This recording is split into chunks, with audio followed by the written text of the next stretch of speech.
एक बात सच बोलिएगा, कभी ना कभी आपने जरूर सोचा होगा कि कुछ लोग होते हैं ना जिनकी सैलरी आपके बराबर ही होती है, लेकिन वो पैसा काफी सेव कर पाते हैं और उसे इन्वेस्ट कर पाते हैं और आखिरी आते आते ना वो बहुत अच्छा खासा कॉर्पस बिल्ड कर लेते हैं। और वहीं पे आप सोचते हो यार मैं तो कुछ बचा ही नहीं पाता, और आपकी सैलरी में आप कुछ नहीं बचा पाते हो। एंड आपको क्या होता है, हमारी सैलरी आती है एंड सैलरी कहाँ चली जाती है कुछ पता भी नहीं चलता। तो आज की इस वीडियो में मैं आपको कोई भी कॉम्प्लेक्स स्ट्रेटजी नहीं बताने आया, मैं सिंपल से आपको कुछ हैबिट्स बताने आया हूँ जिसको फॉलो करके नॉर्मल से लोग अच्छा खासा कॉर्पस बिल्ड कर सकते हैं। अगर इन 5 स्ट्रेटजीज को आप फॉलो करोगे तो मैं इस बात की गारंटी ले सकता हूँ आप अच्छा खासा कॉर्पस अपने रिटायरमेंट आते थे आप अच्छा खासा कॉर्पस बिल्ड कर लोगे, काफी अमीर बन जाओगे एंड रिच कैटेगरी में आप आ जाओगे। इंडिया के टॉप 5% में तो आप इजीली आ जाओगे अगर आप इन स्ट्रेटजीज को फॉलो करते हो। तो अगर आप भी जानना चाहते हो कि स्ट्रेटजीज क्या है तो वीडियो को आखिर तक जरूर देखिएगा। चलिए वीडियो शुरू करते हैं। देखिए हम सब एक नॉर्मल मिडिल क्लास फैमिली से आते हैं, हमारी इनकम लिमिटेड होती है, बट हमारे सपने बहुत बड़े होते हैं एंड उनके लिए हम काम भी करना चाहते हैं, बट उसके लिए हमारे पास डायरेक्शन नहीं होती। और मैंने मार्केट में काफी गलतियां करी हैं, काफी पैसा खोया है मार्केट में, लेकिन अब धीरे धीरे समझ में आता है कि जो रिच लोग होते हैं ना वो कुछ अलग नहीं करते, उनकी बस कुछ हैबिट्स होती है जिनको आप अगर फॉलो कर लोगे तो आप अच्छा खासा कॉर्पस बिल्ड कर लोगे। तो जो पहली स्ट्रेटजी है जो मुझे लगता है वो उन्हें बहुत अमीर बनाती वो है पे योरसेल्फ फर्स्ट। इसमें क्या होता है कि मेजॉरिटी लोग क्या करते हैं, सैलरी आती है, जितने खर्चे होते हैं खर्चे करेंगे, उसके बाद थोड़ा सा अपने पर खर्चा करते हैं, कुछ बाय कर लिया, कुछ शॉपिंग कर ली, कुछ नए फोन बाय कर लिए, या कहीं पे कुछ बाहर खाने पीने चले गए, या कहीं ट्रैवल पे चले गए, एंड करते करते एंड लास्ट में जो फिर बचा थोड़ा बहुत भी उसमें इन्वेस्ट कर दिया। ये नॉर्मल साइकिल होती है। लेकिन जो रिच होता है वो इसके जस्ट अपोजिट करता है, वो अपना एक स्पेसिफिक परसेंटेज डिसाइड करके रखता है कि मुझे अपने सैलरी से कितना परसेंट इन्वेस्ट करना है। मानिए वो 20% डिसाइड करके रखता है, तो जैसे उसकी सैलरी आएगी सबसे पहले वो अपना 20% अलग करेगा और उसे इन्वेस्ट कर देगा एंड रिमेनिंग 80% वो अपने मंथ के सारे खर्चे चलाएगा।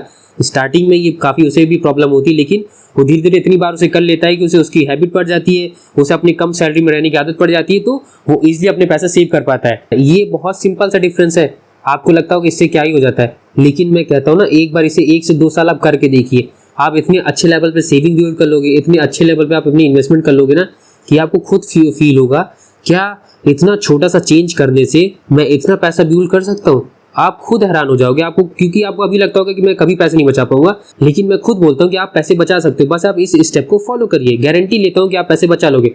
बस कुछ नहीं करना है, सारे खर्चे वैसे ही करिए, बस जैसी सैलरी आए अपना इन्वेस्टमेंट अमाउंट हटा दीजिए और उसके जो जैसे आप खर्चे करते हो वैसे खर्चे करते जाइए, उसमें मैं कुछ नहीं कह रहा। जो दूसरी हैबिट है वो है दे रिस्पेक्ट स्मॉल मनी। हम लोग को लगता है कि 500, 100 रुपए, 200 रुपए, 1000 रुपए से क्या ही होगा, इसको सेव करके मैं क्या ही कर लूंगा।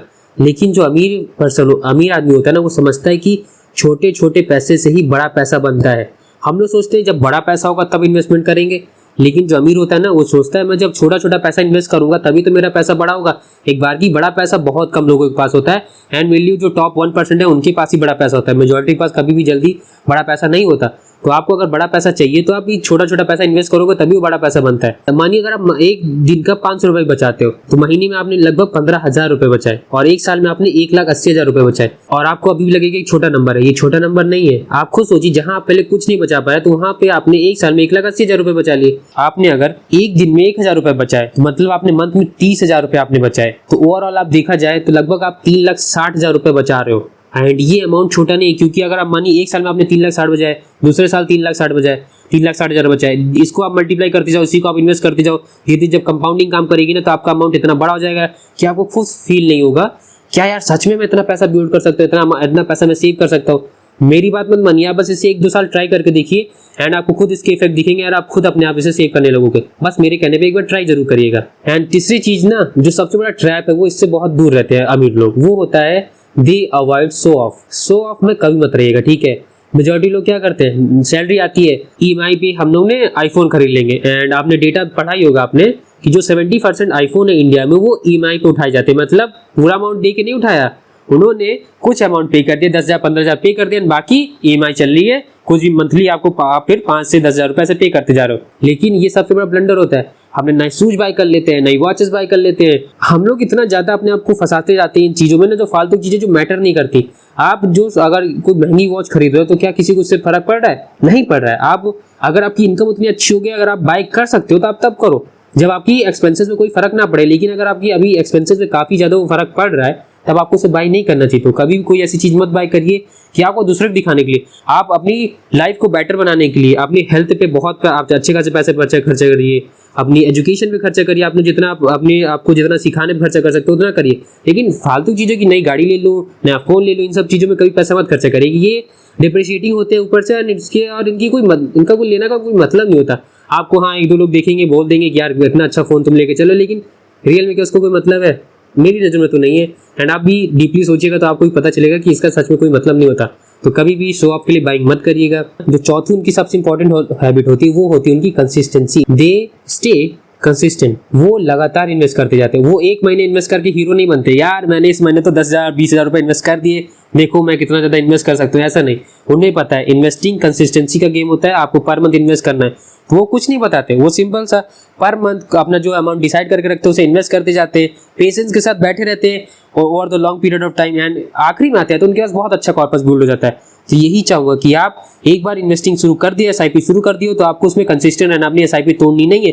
एंड मेजॉरिटी डेटा ये बताता है कि ज़्यादा से ज़्यादा 50 से 60% लोग अपनी एसआईपी 3 साल के अंदर ही रोक देते हैं। तो अगर आपको अपनी एसआईपी रोकनी ना तो फिर शुरू मत करिए, क्योंकि अगर आप एसआईपी शुरू कर रहे हो तो मिनिमम आपको उसे 10 साल तो चलाना ही चलाना। अगर उससे पहले रोकना है ना तो उसे आप आज भी मत शुरू करिएगा, लेकिन अगर शुरू कर रहे हो तो उसे लंबे समय तक चलेगा, क्योंकि एसआईपी और अगर बोलूँ तो कंपाउंडिंग का जादू ना लंबे समय पे ही दिखता है। जब आप लंबे समय तक इन्वेस्ट करते हो ना तब आपको कंपाउंडिंग की रियल पावर दिखती है। एक बार आप जाके ना कंपाउंडिंग की कर्व गूगल पे सर्च करिए, कंपाउंडिंग कर्व कैसे काम करती है, तब आप देखोगे कि ये कर्व इतना ज़्यादा शुरुआत में कुछ नहीं जाता, लेकिन जब एक टाइम के बाद इतना लंबा ऐसे कर्व जाएगा कि आप फील नहीं कर पाओगे कि इतना पैसा बनता है। क्योंकि अमीर आदमी जानता है इस बातों को कि पैसा बनाना एक दिन का गेम नहीं है, पैसा बनाना एक बहुत लंबा गेम होता है। लेकिन हाँ, अगर आप उस लंबे गेम में टिके रहते हो एंड लगातार इन्वेस्टमेंट करते रहते हो तो इस बात की गारंटी होती है कि आपका पैसा बनेगा ही बनेगा, उसमें लूज होने का कोई चांस नहीं होता। तो इन्वेस्टिंग के लिए अपने कंसिस्टेंट रहिएगा। आपको भी ये चाह रहा हूँ कि इस हैबिट को जरूर अपने अंदर लाइएगा कि आपको कंसिस्टेंट रहना, अपनी एसआईपी चलने देनी, एसआईपी रोकनी नहीं है, इस बात का ध्यान रखिएगा। जो सबसे इंपॉर्टेंट हैबिट है ना, they believe in long term. वो लॉन्ग टर्म थिंकिंग बहुत करते हैं। मेजॉरिटी लोग क्या करते हैं, उन्होंने आज इन्वेस्टमेंट किया, वो अगले महीने सोचते हैं कि मुझे 10% मुझे 50% रिटर्न आ जाए। क्या आएगी? ऐसा बिल्कुल नहीं आता। मार्केट टाइम लेती है। कभी कभी होगा कि मार्केट एक साल में कुछ 2 साल कुछ रिटर्न नहीं देती, लेकिन तीसरे साल इतना रिटर्न दे देगी कि जो 2 साल नहीं दे वो भी बराबर हो जाएगा। तो मार्केट कोई प्रेडिक्ट नहीं कर सकता है। एंड ये अमीर आदमी ये बात जानता है, जो बिग इन्वेस्टर होता है ये इस बात को जानते हैं। वॉरेन बफेट सर क्या कहते हैं कि मैं जब भी कोई बिजनेस बाय करता हूँ तो मैं उसे बेचने के बारे में सोचता ही नहीं हूँ। तो आपको भी ऐसे करना है कि आप अगर कोई अपनी एसआईपी शुरू कर रहे हो तो उसे बेचने के बारे में कभी मत सोचिएगा। आप बस उसे इन्वेस्ट करते जाइए, लंबा सोचते जाइए, और वही पैसा इन्वेस्ट करिए जो आपको 10-15 साल नहीं चाहिए। क्योंकि अगर आप उसे 10-15 साल दे देते हो ना उस पैसे को ग्रो होने के लिए, तो वो पैसा आपका इतना ज्यादा अमाउंट कंपाउंड होगा कि आपको खुद बिलीव नहीं होगा कि इस तरह कंपाउंडिंग क्या इस तरह काम करती है। क्योंकि मैंने कंपाउंडिंग के बारे में पढ़ा है तो मुझे पता है कि कंपाउंडिंग किस तरह काम करती है। इसलिए मैं आपको बता रहा हूँ कि कंपाउंडिंग का काम अपने पैसे पर ना कंपाउंडिंग को काम करने दीजिएगा। और कंपाउंडिंग तभी काम करती है जब आप अपने पैसे को मार्केट में रहने देते हो। इट इज मोर इम्पॉर्टेंट कि आप मार्केट में कितना ज्यादा टाइम बिता रहे हो रेदर देन कि आप कितना मार्केट को टाइम कर रहे हो। मार्केट को टाइम करने का कभी ट्राई मत करिए, बस ये ट्राई करिए कि आप मार्केट में जितना ज्यादा टाइम बिता सकते हो उतना ज्यादा टाइम बिताइए। यहाँ पे टाइम बिताने का पैसा बनता है। एंड एक बात सच बताता हूँ, ये जो मैंने पांचों की पांचों हैबिट्स बताई ना आपको, ये बहुत सिंपल हैबिट्स हैं, लेकिन इन्हें फॉलो करना बहुत टफ है। क्योंकि समटाइम होता है ना, when it is too easy to do, आप इसे बहुत जल्दी अवॉइड कर देते हो। तो ऐसा मत करिएगा। एंड मैं भी जानता हूँ कि एक साथ ही सारी हैबिट्स आप फॉलो भी नहीं कर पाओगे। तो सिंपल सा कोई एक हैबिट आज अपनी सुधारिएगा। ये 5 नहीं कर सकते, एक साथ अप्लाई नहीं कर सकते। धीरे धीरे आपने पहले इस महीने आप कोई एक हैबिट बनाइए अपने अंदर कि मैं सबसे पहले अपनी सैलरी को सबसे पहले अपने इन्वेस्टमेंट अमाउंट हटाऊंगा। अगर आप अभी तक नहीं हटाते हो तो अब आप ट्राई करोगे सबसे पहले अपना इन्वेस्टमेंट अमाउंट हटाऊंगा, उसके बाद इन्वेस्ट करूंगा। इस हैबिट को अंदर लाइए। फिर आप धीरे धीरे करते जितनी मैंने हैबिट्स बताई उससे अपने अंदर इनकलकेट करने का ट्राई करिए।